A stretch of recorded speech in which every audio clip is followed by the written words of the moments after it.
السلام علیکم میری پیاری طلبہ و طلبات، میں شہزادہ اعجاز احمد، آپ کا اردو معلم، بائز ہایر سیکنڈری اسکول نگری۔ میری پیاری طلبہ و طلبات،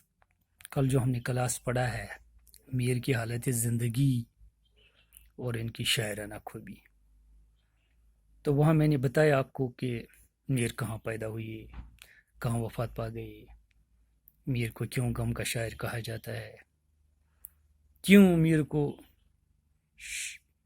غزل کا شہنشاہ کہا جاتا ہے، اور میں نے یہ بھی بتایا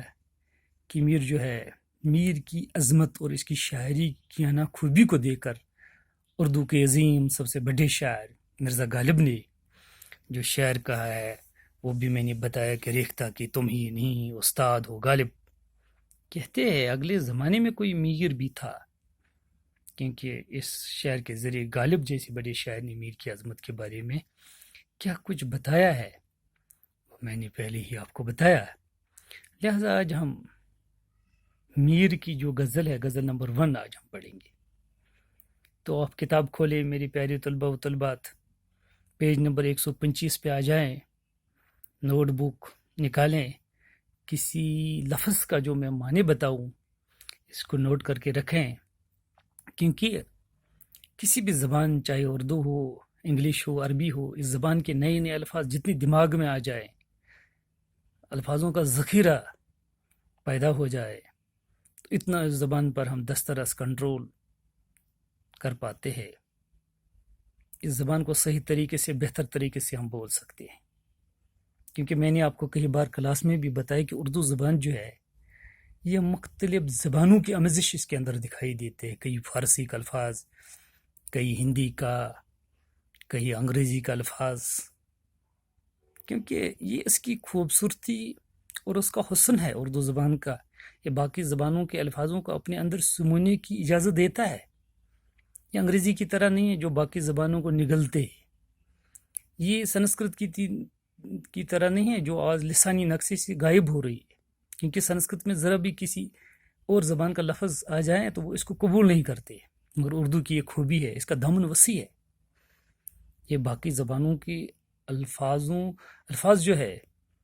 اس کے لیے جگہ فراہم کر رہا ہے، تو جتنے الفاظوں کے معنی آپ کے سمجھ میں آ جائے اتنی آپ خود بھی پھر امتحان کے دوران اس شاعر کی تشریح کر سکتا ہے۔ اور میرے پیارے طلبہ و طلبات، میں نے ایک دفعہ آپ کو یاد ہو کہ غزل کی صنفی شناخت کے دوران میں نے بتایا کہ نظم اگر ہو اس میں ہم 8-10 شاعر کو ایک ہی سمے تشریح کر سکتا ہے، ایک سمری نکال سکتا ہے، لیکن غزل میں ہر شاعر کا الگ الگ تشریح کرنی پڑتی ہے، کیونکہ غزل کا ہر شاعر معنی کے لحاظ سے جدا گانا ہے، معنی کے لحاظ سے جدا گانا ہے، یہ نظم کی طرح نہیں ہے، نظم کا ایک موضوع ہوتا ہے، ہر شاعر جو شاعر کہتا ہے کہ وہ نظم سے میں جو ہے وہ موضوع جو ہو اسی کے تحت گھومتا ہے، لیکن یہاں تو موضوع ہر شعر کا الگ الگ ہوتا ہے۔ بہرحال میں اس غزل نمبر 1 کو پڑھوں گا تو آپ اس پر بڑے غور کے ساتھ دیکھیں اس کی طرف۔ ہمارے آگے تیرا جب کسو نے نام لیا، دل ستم زدہ کو ہم نے تھام تھام لیا، وہ کجروش نہ ملا راستی میں مجھ سے کبو، نصیدی طرح سے انہوں نے میرا سلام لیا، میرے سلیقے سے میری نبی محبت میں تمام عمر میں ناکامیوں سے کام لیا،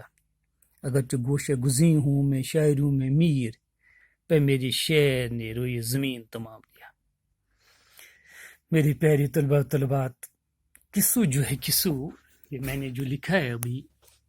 کسو جو ہے پرانے زمانے میں اس کو کسو یا اردو کا، آج ہم اس کو کسی کہتے ہیں،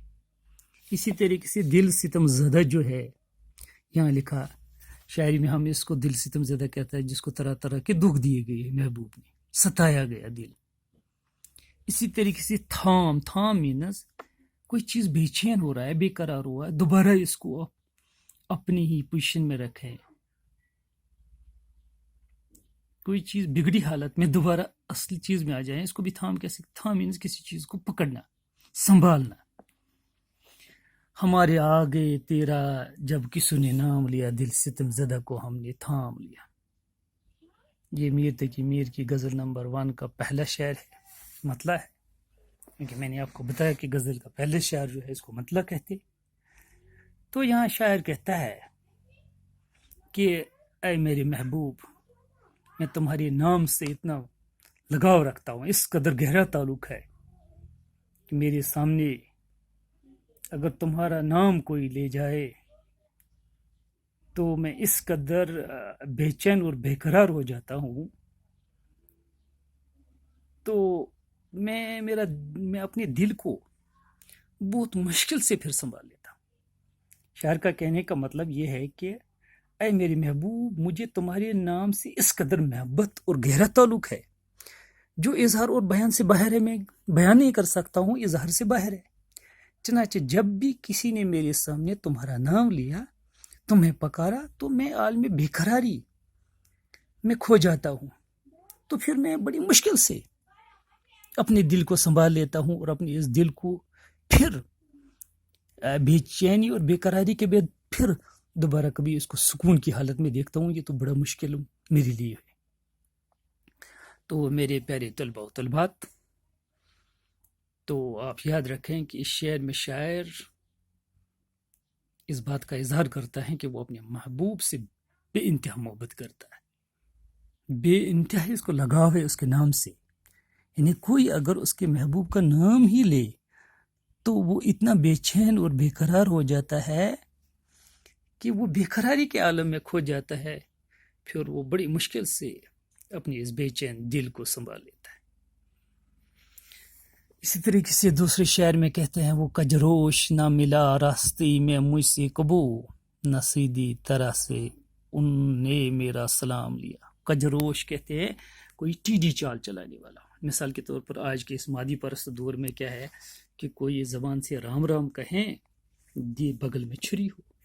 جیسے اردو میں ایک مشہور ہے کہ بغل میں چھری، زبان پہ رام رام، یعنی دل میں کچھ اور سوچتا ہو، زبان پہ کچھ اور ہو، تو اس کو کجروش ٹیڑھی چال چلانے والا ہے۔ ہم اردو شاعری میں اس کو یہ کہہ سکتے ہیں کہ جیسے میں نے لکھا یہاں بے وفا، بے وفا کو بھی ہم کہہ سکتے ہیں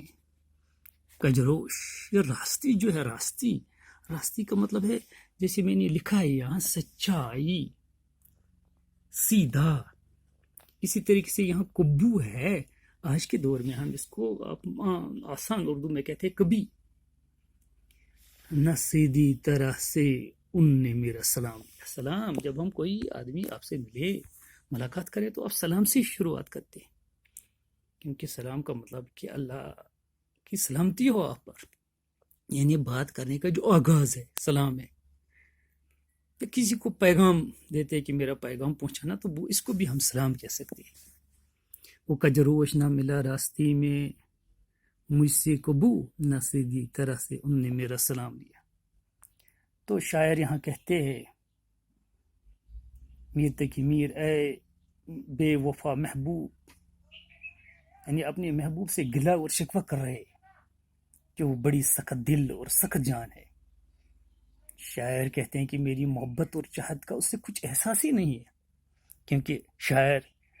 اس کی خدمت میں سلام بجا لاتا تو سیدھی منہ سے سلام کا جواب تک دینا گوارا بھی نہیں کرتا ہے، جیسے مجھے جانتا تک نہیں ہے۔ یہ شاعر یہ کہتا ہے کہ جب میں اسے سلام بھیجتا ہوں تو وہ میری سلام کا جواب دینا بھی گوارا نہیں کرتا ہے، جیسے مجھ سے وہ کوئی جان پہچان ہی نہیں ہے اس کو، جیسے وہ مجھے جانتے ہی نہیں۔ یا ہم ایسے بھی کہہ سکتے ہیں کہ وہ کجروش نہ ملے راستی میں مجھ سے کبو، نہ سیدھی طرح سے ان نے میرا سلام لیا۔ وہ ٹیڑھی چال چلانے والی، وہ میری بے وفا محبوب، آج مجھے اسے کبھی ملاقات ہی نہیں ہوتی ہے۔ اچانک اگر اس سے کہیں ملاقات ہو جاتی ہے تو میرے سے بات کرنا بھی اس کو گوارا نہیں ہوتا ہے۔ آپ ایسے بھی دیکھ سکتی ہیں۔ بہرحال میرے طلبہ و طالبات، میں نے آپ کو کئی بار بھی یہ بتایا کہ جو تشریح ہے وہ ہم لفظوں کا معنی نکال کر اس شعر کا معنی بتاتا ہے، لیکن اس شعر کا روح کیا ہے، اس کی حقیقت کیا ہے، یہ شاعر نے کن حالاتوں سے گزرتے ہوئے یہ شعر کا ہے، اس شعر کا روح خود شاعر جانتا ہے۔ کیونکہ کبھی کبھی کیا کرتے ہیں کہ ہم ایک لمبی چوڑی تشریح کرتے ہیں کسی شعر کو، وہ ہمیں خوبصورت لگتی ہے لیکن معنی اس کے اندر نہ ہو، لیکن کبھی کبھی ہم مختصر معنی بتاتے ہیں کسی شعر کا، لیکن ہو سکتا ہے کہ معنی اسی میں پوشیدہ ہو. کیونکہ اردو کا ایک رائٹر ہے ڈاکٹر روف، اس نے کہا ہے کہ translation is like a beautiful girl but not faithful, if faithful but not beautiful. تو اسی طریقے سے میر دوسرے شعر میں کہتے ہیں کہ میرے سلیقے سے میری نبی محبت میں تمام عمر میں ناکامیوں سے کام لیا. سلیقے من سلیقہ لفظ ہے، جیسے میں نے لکھا ہے سلیقہ، طریقہ، لیاقت، قابلیت، یعنی سلیقہ. نبی مینز کوئی چیز آپ شروعات کریں پھر انجام تک صحیح طریقے سے پہنچ جائیں، اس کو نبی کہتے ہیں. میرے پیارے شاگردوں، یہاں ناکامیوں، جب آپ کسی کام میں آپ کو کامیابی نہ ملے، کسی مشن میں آپ کو کامیابی نہ ملے تو اس کو ناکام کہتے ہیں. مگر کبھی کبھی کیا ہوتا ہے، انسان ناکامیوں سے ہی کامیاب ہونا سیکھ پاتے ہیں. جیسے کل میں نے آپ کو بتایا کہ میر نے کہا کہ میں نے ناکامیوں سے ہی کام لینا سیکھ لیا، کیونکہ زندگی میں 3 دفعہ، چاہے وہ ستیلی بائیوں کی ستانی کی وجہ سے ہو، یا غم روزگار کی وجہ سے ہو، یا ابھی بچپن میں ہی اس کا والد صاحب کا چلا جانا، زندگی کی پریشانی اور دکھوں کی وجہ سے 3 بار دماغی توازن کھو بیٹھے. ظاہر سی بات ہے، جو زندگی میں مشکلات پریشانی دیکھتا ہے، پھر وہ کبھی کبھی ایسا ہوتا ہے وہ اتنا سٹرانگ بن جاتا ہے، جیسے کہتے ہیں کہ لوہا آگ میں تب کر کندن بن جاتا ہے. پھر اس کو کوئی بھی مشکلات آ جائیں وہ کھندہ پیشانی سے اس کا مقابلہ کرتے. تو میر بھی یہاں کہتے کہ میرے سلیقے سے میری نبی محبت میں تمام عمر میں ناکامیوں سے کام لیا. یعنی میر کہتا ہے کہ میرا جو اپنا طریقہ ہے، میں نے اپنی راستہ نکالا ہے، جو میں اپنی محبت کے راستے میں کامیاب ہو چکا ہوں تمام عمر میں ناکامی سے، کیونکہ میں نے پوری زندگی میں چوٹ کھائی ہے، دکھ دیکھیے، مصیبت دیکھیے، گویا ناکامیوں سے ہی میں نے کام لیا ہے. شاعر کہتا ہے کہ یہ مجھے اپنا طریقہ ہے، یہ میری اپنی قابلیت ہے، لیاقت ہے کہ میں محبت کے راستے میں کامیاب ہوا، کیونکہ میں نے پوری زندگی میں اگر کامیابی لی ہے، کامیاب ہونا سیکھ لیا ہے، تو وہ ناکامیوں سے لی ہے. تو شاعر یہاں کہتے ہیں کہ محبت اور چاہت سے نباہ کی تو یہ محض اپنا سلیقہ اور تمیز کی سبب ہے، ورنہ حقیقت یہ ہے کہ مجھے زندگی بھر ناکامی اور نابرادیوں سے وابستہ اور سابقہ پڑا ہے. یعنی شاعر کہتے ہیں کہ حالات کے ساتھ سمجھوتا کر کے وقت گزارا اور زندگی اسی طرح پوری کی. کیونکہ کبھی کبھی انسان کو پریشانیوں اور دکھ زندگی میں ان کا سابقہ پڑتا ہے، لیکن ان سے سمجھوتا کرنا ہی، مردانہ وار مقابلہ کرنا ہی ایک مرد کی پہچان ہوتی ہے، ایک زندہ انسان کی پہچان ہی ہوتی ہے. تو میر بھی یہاں اس بات کا اظہار کرتا ہے کہ میں نے پوری زندگی جو ہے ناکامیوں سے ہی کام لیا ہے. اسی طریقے سے لاسٹ پہ آخر پہ میر کہتے ہیں غزل نمبر 1 میں، یہ مقطع ہے میرے پیارے شاگردوں، میں نے ایک دفعہ بتایا جب میں نے غزل کی صنفی شناخت کے بارے میں بات کی، اس وقت میں نے بتایا کہ تلمیہ کسے کہتے، مطلع کسے کہتے، حسن مطلع، ردیف، قافیہ. تو میں نے اس وقت بتایا آپ کو مقطع جو ہے غزل کا آخری شعر، جہاں شاعر اپنا تخلص اختیار کرتا ہے، جہاں وہ اپنی ذات سے مخاطب ہو. جیسے کہ یہاں جو ہے یہ میر جو ہے اس اوپر جو یہ ٹیڑھی لکیر ہے، یہاں میں نے لکھا ہے اس کو علامت بد کہتے، عین لام الف میم تے. اس کو شاعری اصطلاح میں ہم علامت بد کہہ سکتے ہیں کہ جب یہ جو ٹیڑھی سی لکیر ہے میر کے اوپر، یعنی جیسی ہم اس کے اوپر یہ ٹیڑھی لکیر دیکھیں گے ہم سمجھیں گے میر تھے کہ میر، یہ اس کا تخلص ہے. کیونکہ غزل کا آخری شعر جہاں شاعر اپنا تخلص اختیار کریں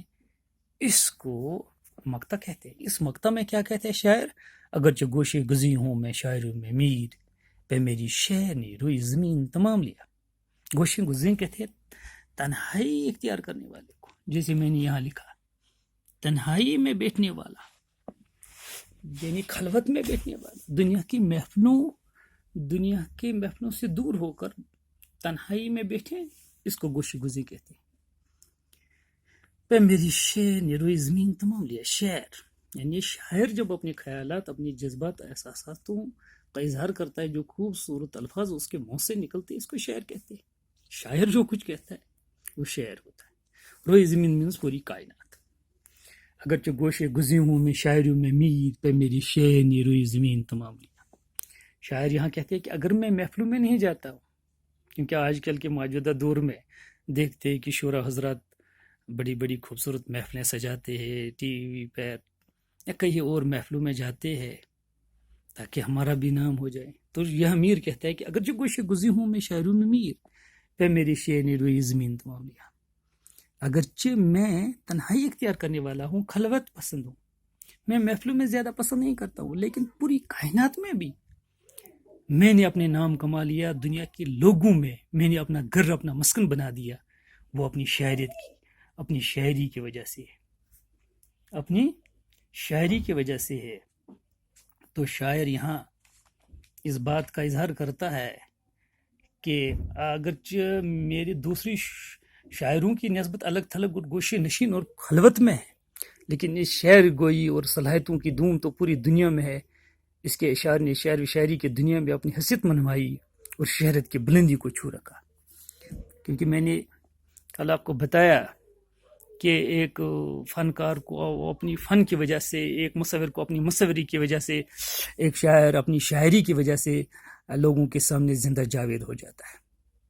وہ فنکار کو اپنا فن زندہ رکھتا ہے۔ تو یہاں میر اس بات کا اظہار کرتا ہے کہ اگر پوری دنیا میں آج میرا دوم ہے، مجھے جیسے کہ میر کو اس وقت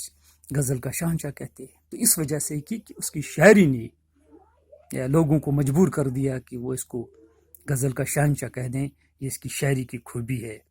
یہ اس کی شاعرانہ عظمت ہے۔ جیسے کہ غالب بہت بڑی شاعر اس کی عظمت کا قائل ہے۔ بہرحال میری پیاری طلبہ طلبات، آپ کو یاد رکھنا چاہیے کہ میر کو شاعر غم اس لیے کہتے کہ اس کی شاعری میں زیادہ تر ہمیں غم، دکھ، پریشانی، یاس، حرما اور بے بسی کا اظہار ملتا ہے۔ اور میر کی شاعرانہ عظمت کو دیکھ کر اردو ادب میں اس کو غزل کا بادشاہ کہا جاتا ہے۔ شکریہ۔